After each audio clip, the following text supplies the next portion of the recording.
Bonjour mes chers, aujourd'hui nous allons focaliser notre attention sur la partie entière d'un réel, ok? La partie entière. La partie entière,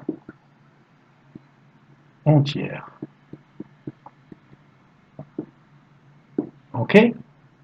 Donc tout d'abord, soit x appartenant à R, on note la partie entière de ce nombre, comme suit, e de x. Tout d'abord, avant de clarifier, je vais vous donner un exemple. Le e de 1,2, la partie entière de 1,2, c'est 1. Ok? E de racine de 2, c'est 1. E de pi, c'est 3. Ok?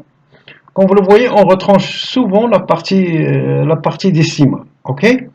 Mais pour les nombres négatifs, il faut faire attention. Ok? Par exemple, E de moins 2,3. C'est quoi ça? La partie entière de moins 2,3, c'est moins 3. La partie entière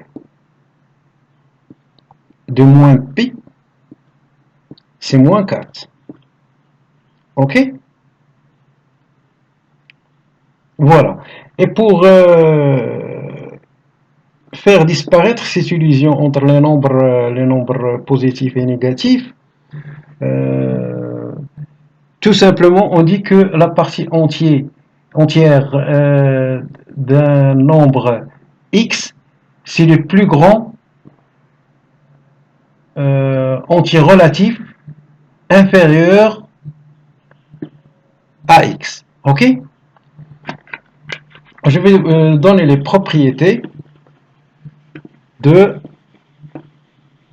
la partie entière pour mieux assimiler ce que je viens de dire. Donc, la partie entière d'un nombre réel x est égale à x. Ceci est équivalent à dire que x est un nombre relatif. Ok?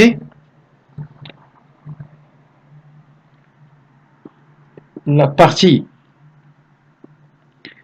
donc soit x appartenant à R, la partie entière de x, elle est toujours comme ça. X entre x et ex plus 1. Plus 1.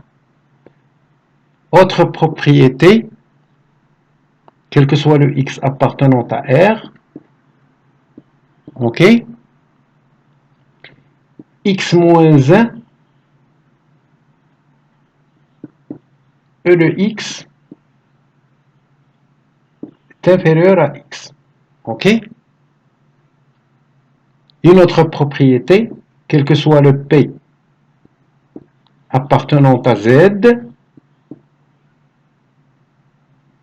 donc e de x plus p est égal à e de x, la partie entière de x plus p. Ok? Il y a encore une propriété, c'est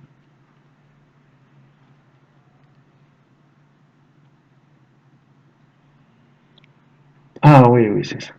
U de x est égal à p. Ceci est équivalent à dire que x est entre p plus 1 et p. Voilà. Ce sont des propriétés de la partie entière. Ok? Donc, il y a un exemple classique d'une fonction, la fonction, disons, classique, c'est la fonction f de x est égale x moins ex. Donc, le graphe de cette fonction, il est comme ça.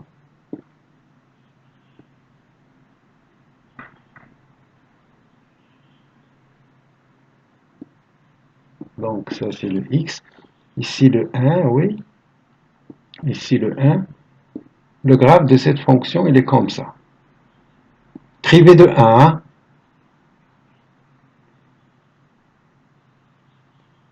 Donc l'image de 1, elle est ici.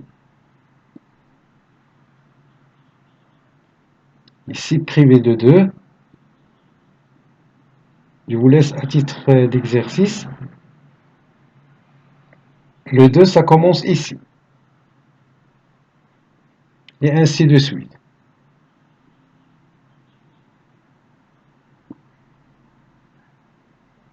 Ici, privé de 0, l'image de 0, c'est ce point. C'est le graphe de la fonction de... Ça, c'est le graphe de la fonction f. Hein. Ici, c'est moins 1. Voilà.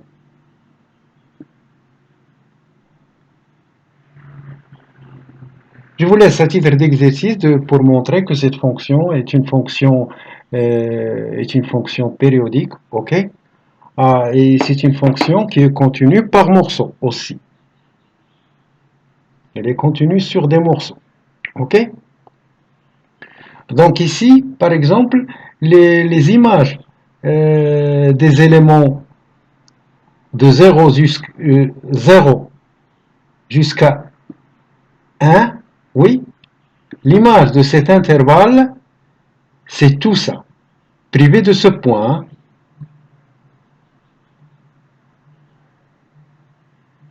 Privé de ce point-là.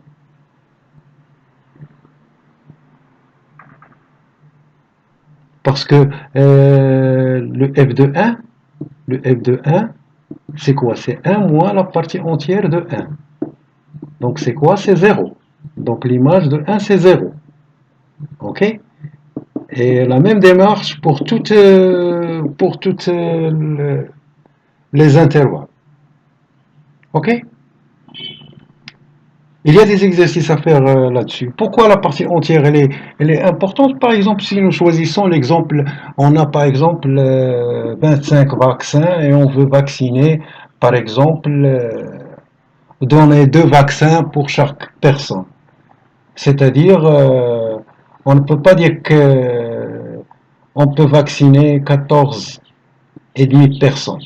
Oui, on choisit la partie entière de son nombre, c'est-à-dire qu'on va vacciner 14 personnes. Voilà, c'est une... Mais il y a des utilisations encore plus profondes, hein. Vous allez voir. Ok? Et les exercices, parfois, ils sont très... dans la partie entière, ils sont parfois très difficiles, hein.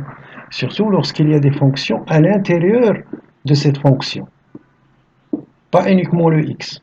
Vous allez trouver peut-être un exponentiel, des arcs tangents, et n'importe quoi, même des nombres complexes parfois. Ok? Mais les éléments de base, euh, ça reste des éléments de base, et avec le temps, on se développe. Voilà, c'est ça la vie.